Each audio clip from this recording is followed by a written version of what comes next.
कोल्हापुरात राजघराण्याकडून पारंपरिक रीतिरिवाजात शिवजन्मकाळ सोहळा साजरा. हिंदुस्थानचे आराध्य दैवत शककर्ते छत्रपती शिवाजी महाराज यांची जयंती राज्यभरात विविध उपक्रमांनी साजरी केली जाते आहे. छत्रपती घराण्याच्या वतीनं देखील कोल्हापुरात पारंपरिक पद्धतीने शिवजयंती साजरी करण्यात आली.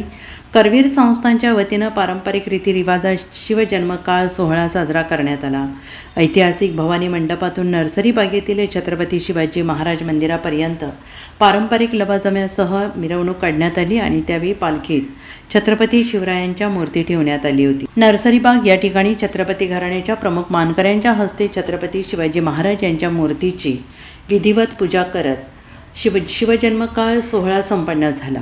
यावेळी टिपू सुलतान आणि छत्रपती शिवाजी महाराज वादावर बोलताना शाहू महाराज छत्रपती यांनी छत्रपती शिवाजी महाराजांच्या कार्याचा आदर्श घेऊन टिपू सुलतान यांनी आपलं काम करायचं ठरवलं असेल असं मत व्यक्त केलं आहे. छत्रपती शिवाजी महाराजांचा जन्मदिन आणि ह्या दिवशी कोल्हापुरातच नव्हे तर महाराष्ट्रात सुद्धा आणि संपूर्ण भारतात शिवजयंती साजरी होती आहे.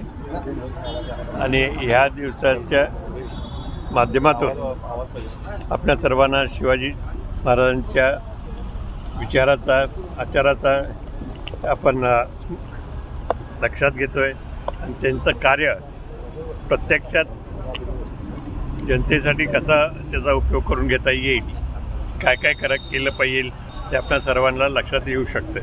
म्हणून या दिवशी सबंध नागरिकांना माझ्या हार्दिक शुभेच्छा. राजकारत्यांना काय सल्ला द्याल? कारण शिवाजी महाराजांच्या घालून दिलेल्या पायवाटांवर चालताना राजकारते दिसत नाही अशा प्रकारचा आरोप केला जातो.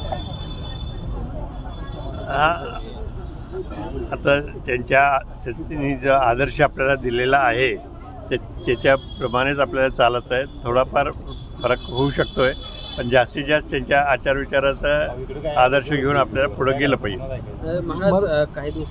Bureau report SPN Marathi Kolhapur.